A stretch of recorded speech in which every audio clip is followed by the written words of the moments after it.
mula sa TV5 Media Center Reliant. Kasama ang buong puwersa ng News 5. Ito ang 28th KBP Golden Dove Awards Best TV Newscast. Frontline Pilipinas. Magnitude 6.9 na lindol sa Visayas. May natrap sa mall. Ayaw mo gawas. Nag-iyak ang empleyado sa 16th floor ng gusali. Nag-brownout pa, pati sa gitna ng isang basketball game. Meron namang sa kalye inabutan ng pagdinig. Jesus, no, oh my God. Pati mga simbahan, wasak. Ang mga pasyente sa ospital, inilikas din. Mahigit 6 na po ang patay. Pagkatapos lumindol, nag-aalborotong bulkang Taal, pumutok. Nagbuga ng abo. Masbate na pinadapa ng Bagyo Popo, binisita ng Pangulo, inambunan ng tulong. Konting tiyaga lang po, wala talaga tayo magawa sa panahon. At kung babagyo. At bagong Bagyong Paulo, nakikitang maglalandfall sa Isabela o Aurora. Ang mga lugar na uulanin, alamin.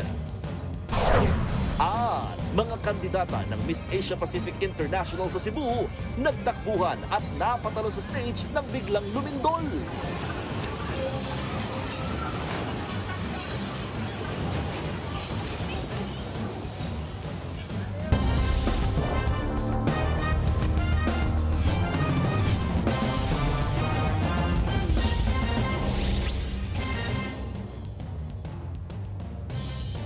Magnitude 6.9 ang pinakamalakas na lindol na tumama sa kasaysayan ng probinsya ng Cebu. Pinaguho nito ang ilang istruktura at simbahan. Nasa frontline na balitang yan, si News 5 Visayas correspondent John Aroa. Halos wala nang matira sa harapang bahagi ng Archdiocesan Shrine of Santa Rosa de Lima sa Daan Bantayan, Cebu. Gumuho ang bahagi ng simbahan kasunod ng magnitude 6.9 na lindol sa lalawigan. Intensity 7 ang naramdaman sa Daan Bantayan. Nagkalat ang mga malalaking tipak ng bato na mula sa pader ng simbahan. Isa ito sa pinakamatandang simbahang itinayo noon pang 1886. Sa aerial photos na ito, makikita ang lawak ng pinsalang tinamo nito. Masakit sa dibdib.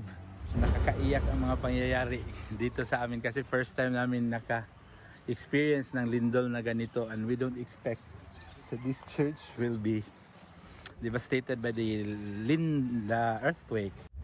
Pakiusap ng simbahan sa mga residente, huwag kunin ang gumuhong bahagi ng pader nito. Iwasan din daw hawakan ang debris. Gagamitin daw yan para sa restoration ng simbahan. Hindi naman nasira ang imahe ng Santa Rosa de Lima sa kabila ng lindol. Nagkabitak-bitak naman ang tulay malapit sa Daan Bantayan Public Market sa Sitio Suba. Hindi raw ito pwedeng daanan ng mga motorista kaya pansamantala itong sinara. Sa ibang bahagi ng bayan, kita rin ang pinsalang iniwan ng lindol. Nabitak din ang ilang daanan, pati ang seawall at iba pang struktura sa lugar. 28 residente ang sinugod sa Daan Bantayan District Hospital matapos masugatan dahil sa pagyanig. Isang babaeng pasyente ang nagkaroon daw ng matinding brain injury matapos mabagsakan ng gumuhong pader. Walang naitalang nasawi sa bayan. Sa San Remigio, malapit sa epicenter ng lindol sa Bogo, nasira rin ang ilang bahagi ng San Juan Nepomuceno Parish. Gumuho ang bahagi ng kisame nito habang nahulog din ang imahe ng ilang santo. Wala naman daw nasaktan sa simbahan dahil sa lindol. Pero sa sports complex ng bayan, may ilang natabunan. Naglalaro raw ng basketball ang ilang tauhan ng Bureau of Fire Protection at Philippine Coast Guard na mangyari ang lindol. 5 ang nasawi mula sa guho. Sa buong bayan, 15 ang nasawi dahil sa lindol. Sira-sira na rin ang kisame ng Kapilin Hadi Fatima replika sa parehong bayan. Wasak din ang ilang bahagi ng kapilya. Binisita na ni Cebu Archbishop Alberto Oy ang mga napinsalang simbahan. Inatasan niya ang pagsasagawa ng assessment sa lahat ng simbahan sa Cebu. Nakikiusap din ang arsobispo na huwag munang gamitin para sa misa ang mga simbahang labis na napinsala ng lindol. Kailangan daw munang matapos ang assessment sa mga ito. Nagbabalita mula sa Frontline, Janarua, News 5, Visayas! Ramdam din ang lindol hanggang sa mga kalapit na probinsya ng Cebu. Kabilang na riyan ang Biliran kung saan nagka-stampede pa. Nasa frontline ng balitang yan, Simon Gualvez. Pilit pinakakalma ng announcer ang mga nanonood ng basketball sa isang gymnasium matapos makaramdam ng pagyanig sa bayan ng Naval sa Biliran. Nang bigla,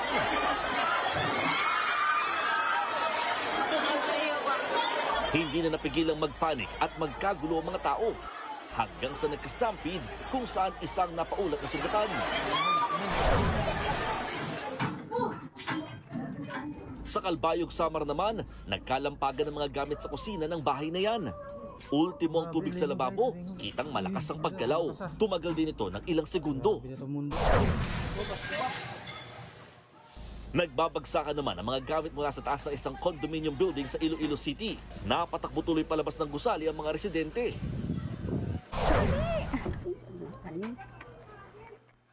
Sa Palo, Leyte, nagmamadaling lumabas ng bahay ang pamilyang ito matapos mabulabog ng malakas na pagyanig ang kanilang tulog. Ayon sa mga residente, sa lakas ng lindol, para raw silang dinuduyan sa kanilang mga higaan.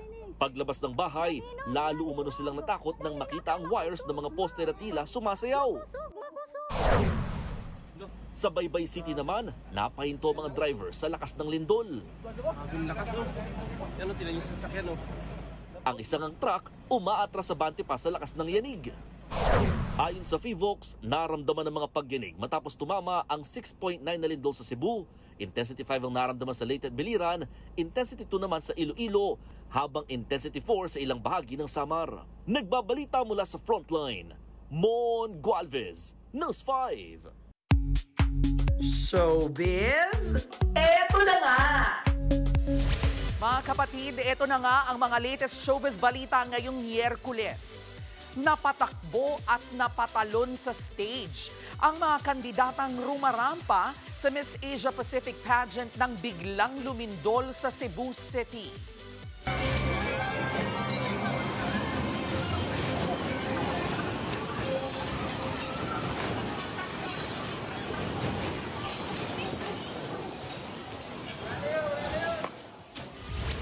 Napasuot sa ilalim ng mga mesa ang mga dumalo pati na ang mga kandidata ng international pageant. Napadasal naman ang iba sa sobrang takot. Kinumpirma ng Miss Asia Pacific International na ligtas ang lahat ng mga kandidata pati ang kanilang team. Susunod! 5, kabilang ang mga miyembro ng BFP at PCG na nagbabasketball patay ng matabunan ng bumuong sports complex sa gitna ng lindol. Mga residente sa Batangas nakaalerto sakaling pumutok na naman na ang Bulkang Taal. May lindol, may pumutok na bulkan at may panibagong bagyo na alamin kung saan magpapaulan. Abangan ang lahat ng yan sa pagbabalik ng Frontline Pilipinas.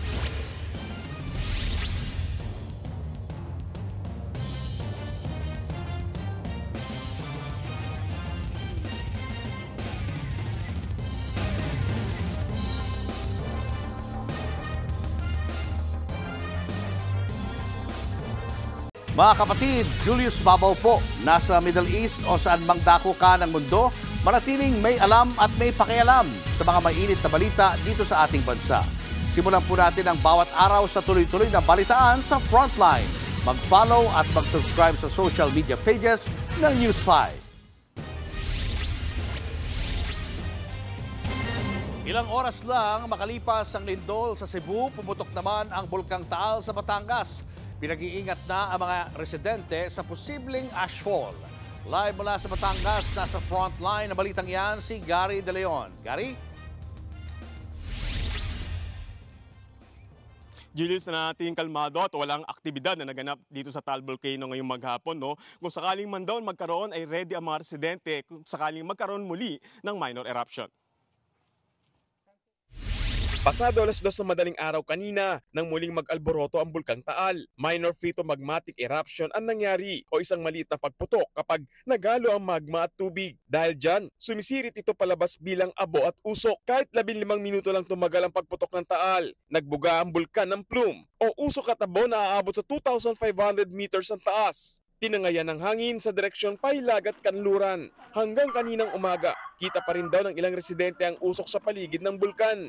Naka-alerto sila sa anumang maaaring mangyari. In case naman po talaga na kailangan po talagang mag-evacuate, naka-ready na po yung aming mga bag. Meron na po kami mga talaga. Yes po, since po na pumutok siya noon. Nakamonitor din sa sitwasyon ng mga tauhan ng mga lokal na pamahalaan. Pinalalahanan nila mga residente na magsuot ng face mask bilang proteksyon sa ashfall. Ang amin namang local MDRRMO ay naka-prepared at naka-standby sa lahat ng pwedeng maging response kung kinakailangan, ayon na rin sa utos ng aming local chief executive na si Mayor Lindol. Nananatili pa rin sa alert level 1 ang bulkan. Babala ng PBOX, posible pa rin ang biglaang pagputok, pagbuga ng asupre, mga volcanic earthquakes at ashfall. Julius, paglilinaw nga ng PBOX, wala raw kinalaman sa lindol sa Cebu ang minor eruption na naganap nga dito sa Taal. Nagpaalala rin sila na iwasan ang pagpapost ng mga peking impormasyon dito sa Taal at sa lindol sa Cebu para maiwasan ang pagpapanik ng mga tao. Julius. Maraming salamat, Gary De Leon. Ipinaalala ni Pangulong Bongbong Marcos sa mga sundalo ang kahalagahan ng katapatan nila sa konstitusyon. Yan ay sa kabila raw ng mga hamong kinakaharap ng bansa. Binigyan din niya yan sa oath-taking ceremony ng mga na-promote na general at flag officers ng Armed Forces of the Philippines. Usap-usapan ngayon na ilang retiradong general ng militar ang umano'y nagpaplano ng kudita laban sa Pangulo. Una nang itinanggihan ng Defense Department, AFP at ng Palasyo. Nagkausap din kanina sina PBBM at AFP Chief General Romeo Browner Jr. We must not, we will not stand idle in the face of such threats. This is where your role in the AFP becomes indispensable. To hold the line and do it with resolve, with clarity and loyalty to your constitutional duty. Sa ngayon, tinututukan ni PBBM ang sitwasyon ng mga nilindol at binagyo. Kanina, personal na binisita ng Pangulo ang Masbate na napuruhan ng bagyong Opong. Pinangunahan niya ang pamamahagi ng ayuda sa ilang apektadong pamilya. Ipinag-utos din niya ang paglalabas ng 100 million pesos na Local Government Support Fund para magamit agad sa rehabilitasyon sa probinsya. Magbibigay kami ng cash assistance. Tigsa 10,000. Konting tiyaga lang po. Wala talaga tayo magawa sa panahon. At kung babagyo, babagyo.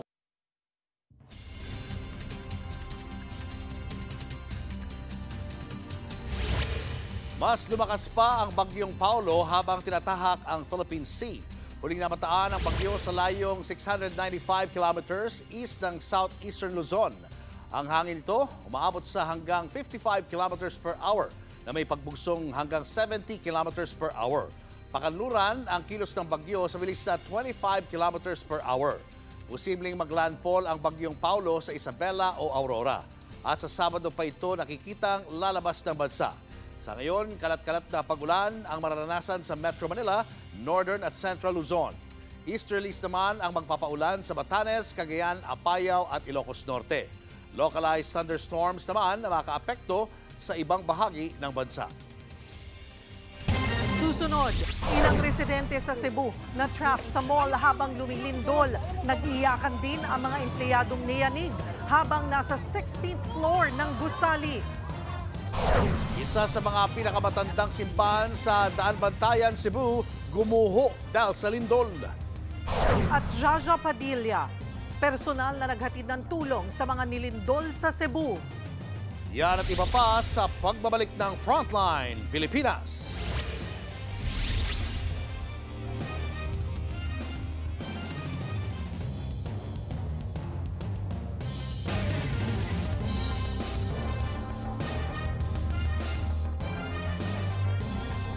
Mga kapatid, Julius Babaw po. Nasa Middle East o sa amang dako ka ng mundo, manatiling may alam at may pakialam sa mga maiinit na balita dito sa ating bansa.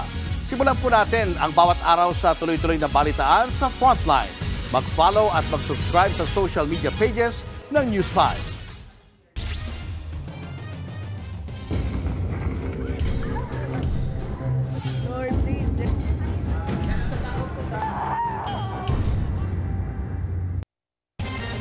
Umabot na sa 69 ang patay habang 200 na ang sugatan na itinuturing na pinakamalakas na lindol na tumama sa Cebu. Nawasak ng lindol ang mga simbahan pati City Hall at nagkabitak-bitak din ang mga kalsada. Live mula sa epicenter ng lindol sa Bugos City, Cebu, nasa frontline ng balitang yan ang ating News 5 Visayas correspondent na si John Aroa. John, kumusta na ang sitwasyon dyan? Cheryl, umabot sa mahigit 800 aftershocks ang naranasan dito sa Bugos City, Cebu matapos ang mahigit 6.9 magnitude na lindol kagabi. Sa lakas niyan, sinatumba nito ang iba't ibang mga establishmento at isinailalim sa state of calamity ang buong Cebu. Patuloy ang pagdating ng mga kaanak dito sa Bugos Cebu Provincial Hospital para kilalanin ang mga bangkay ng kanilang mga kaanak. Walang kuryente sa buong Bugos City. Cheryl.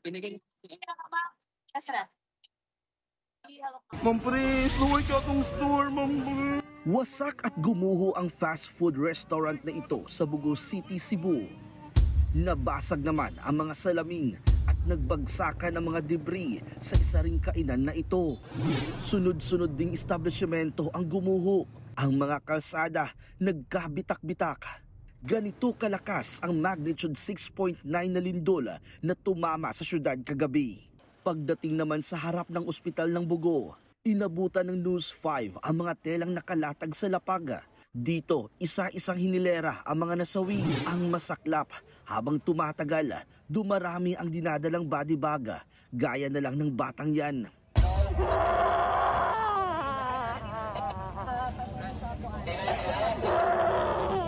Hindi naman maiwasang maiyak ng mga taga-Bugo.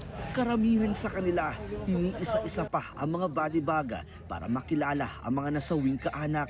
Ang residenteng si Eliza Ho, namatayan ng ama na kaka-birthday lang.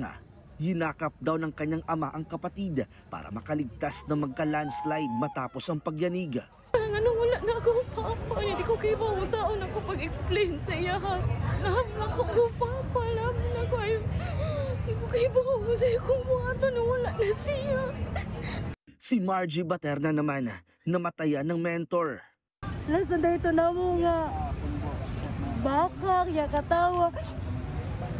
Sa tabi ng mga bangkay, ang mga pasyenteng nasugatan sa pagyanig. Ilan sa mga sugatan sa labas na lamang inilalagay dahil sa kulang na pasilidad. Patuloy ang search and retrieval operations. Ayon sa Cebu PDRRMO, karamihan sa mga nasawi nakuhang magkakayakap sa hukay. Like for example, kanina yung anak tsaka yung father. Siyempre, yung father as an instinct, talagang hinag na yung anak niya. Yun namang last na nakita natin kanina sa Sitio Balibag, yung mother tsaka yung dalawang anak niya maliit. Ganun pa rin yung situation. Cheryl, nananawagan din ang lokal na pamahalaan ng malinis na tubig, pagkain at damit. Kanina nagtungo rin dito si DND Secretary Ibo Teodoro at DPW Secretary Renz Dizon para sa initial assessment sa tindi ng pinsala. Nasira rin ang ilang mga City Hall at Municipal Hall dito. Kaya suspindido muna ang operasyon nila habang ina-assess ang structural integrity nito. Sa likuran ko, Cheryl, makikita mo ang daan-daang mga pasyenteng sugatan dahil nga sa nangyaring paglindol dito sa Northern Cebu. Sa dami ng mga pasyente, wala nang mapapaglagyan doon sa loob ng ospital. Kaya naglagay na lang sila dito ng tent sa labas ng ospital para naman mayroong mapapasilungan. Sa kabila ng trahedya at pinamaalas naman ng mga Pinoy ang bayanihan, daan-daang mga medical practitioner at estudyante ang nagboluntaryong pumarito kahit malayo ang lugar para lang makatulong at sa mga apektado ng lindol. Umaharin ng tulong at donasyon mula sa mga organisasyon at individual tulad na lamang ng mga pagkain at tubig para sa mga apektado ng lindol at gayon din ng mga responders at volunteers. Cheryl. Maraming salamat at mag-iingat kayo riyan, John Aroa. Natrap sa mall at mga matataas na gusali ang ilang Cebuano sa gitna ng lindol. Meron ding inabutan sa kalsada at sa tulay. Nasa frontline ng balitang yan si Gary De Leon. Napahinto ang mga motorista sa Mactan Mandaue Bridge sa Cebu City nang biglang yumanig. Ang isang rider bumaba sa kanyang motorsiklo at kumapit sa railings. Takot ding napawak sa gilid ng isang naglalakad. Sa tindi ng lindol, nagmistulang duyan ng tulay dahil nag-uugaan ang mga poste ng ilaw.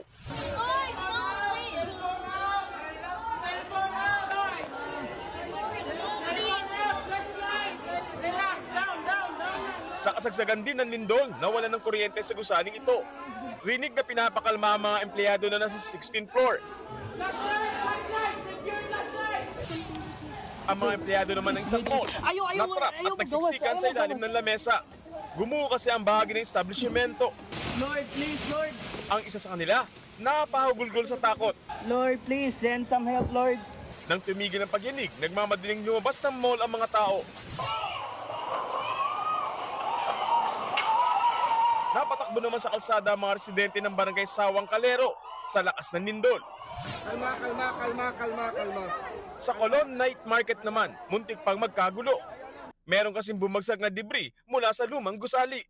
Napuruan dyan ng isang stall kung saan may lalaking kumakain. Sugatan siya, ganyan kalakas ang magnitude 6.9 na lindol na tumama sa Cebu kagabi. Epicenter niya ang Bogo, Cebu, pero naramdaman ang malaking bahagi ng Kabisayaan. Ang Cebu City Medical Center, pina-evacuate ang lahat ng kanilang staff at pasyente. Bumaba na kami kaagad. Natatakot kami. Kaya ayaw ko nang bumalik doon. Natatakot kami. Baka meron ikadalong aftershock. Nakatawag po kasi yung pagyanig. Ramdam po talaga yung paggalaw po ng parang yung pader po na palapit siya tapos lalayo bigla. Kung dumikit po yung pader. Kaya po naman po namin nagdasal po. Ang isang ginang na nagle-labor sa kalsada ng anak. Pati nga si Cebu Governor Pam Baricuatro na naka-evening gown pa dahil nasa gala night sa isang motel. Napatakbo matapos maramdaman ng pagyanig. Maya-maya, nag-Facebook Live na ang gobernadora. Nananawagan din siya sa LGU na i-assess ang kanilang lugar.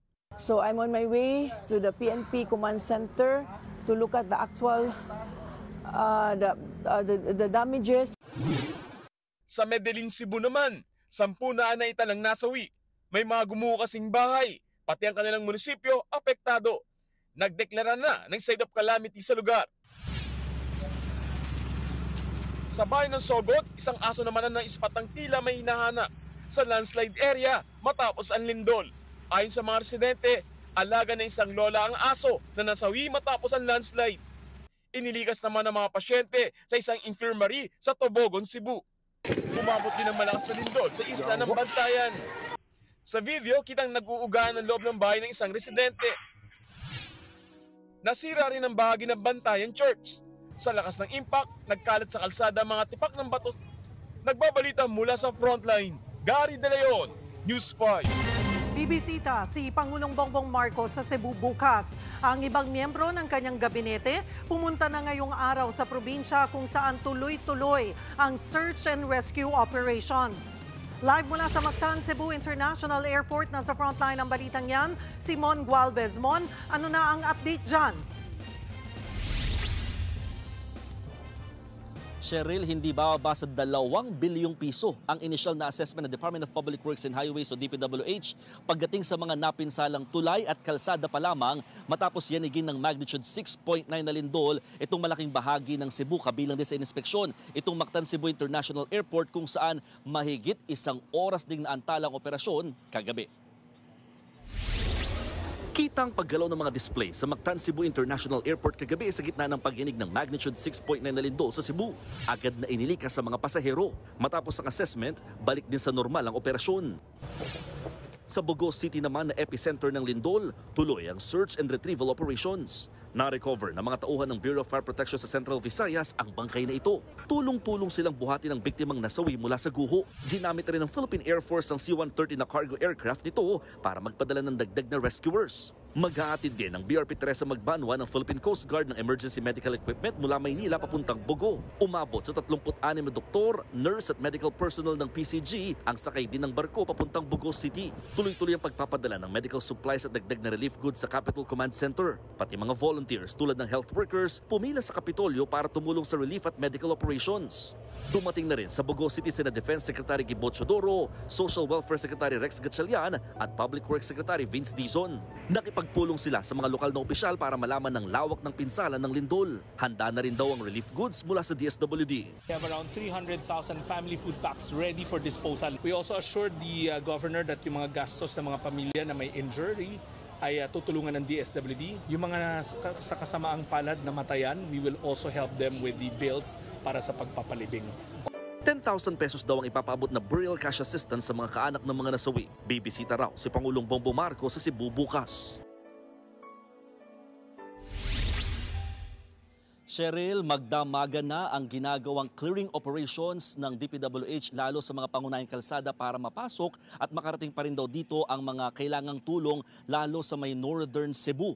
Kaya naman may mga inaasahan din daw na darating dito mula sa Maynila at iba pa mga probinsya para tumulong din daw mag-assess sa mga structural integrity ng mga napinsalang gusali lalo na yung mga tulay at kalsada. Samantala, dahil nga isinailalim na sa state of calamity ang buong probinsya ng Cebu, ipinapatupad na rin dito ang 60 araw na price freeze sa mga pangunahing bilihin. Cheryl. Maraming salamat, Mon Gualvez. Susunod, ilang personalidad nagpaabot at nanawagan ng tulong para sa mga napinsala ng lindol sa Cebu. Tutok lang mga kapatid, magbabalik pa ang Frontline Pilipinas.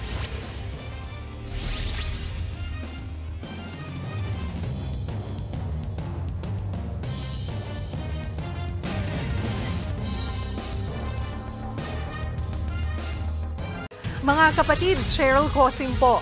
Nasa Estados Unidos, Canada o saan mang dako ka ng mundo, manatiling may alam at may pakialam sa mga mainit na balita dito sa ating bansa. Simulan natin ang bawat araw sa tuloy-tuloy na balitaan sa Frontline. Mag-follow at mag-subscribe sa social media pages ng News 5.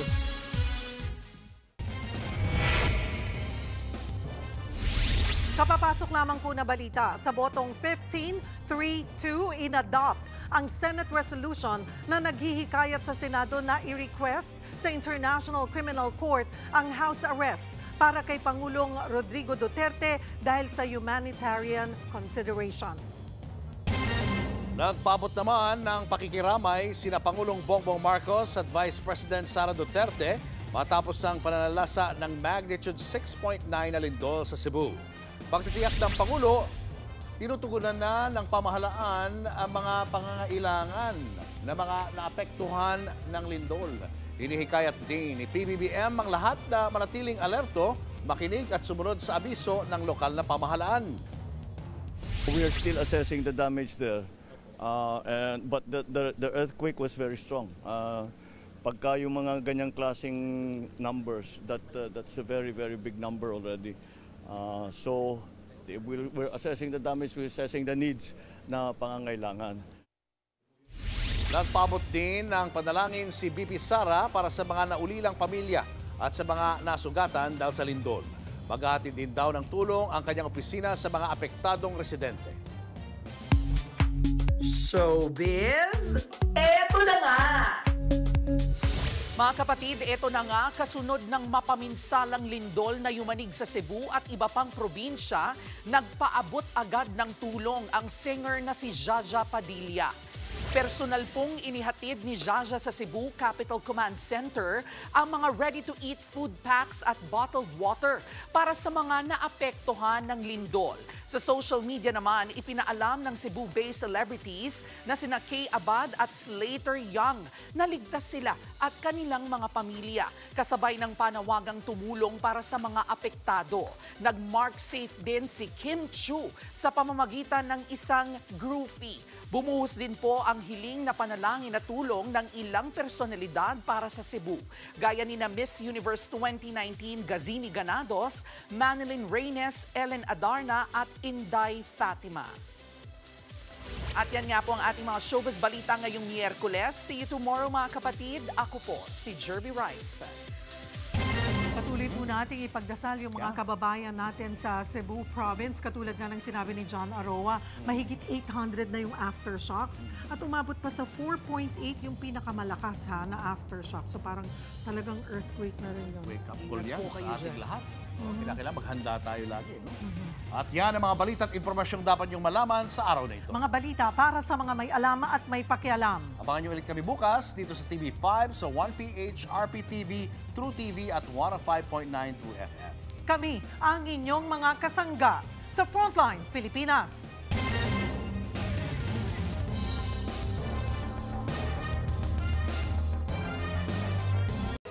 Mga kapatid, Cheryl Cosing po. Nasa Estados Unidos, Canada o saan man dako ka ng mundo, manatiling may alam at may pakialam sa mga maiinit na balita dito sa ating bansa.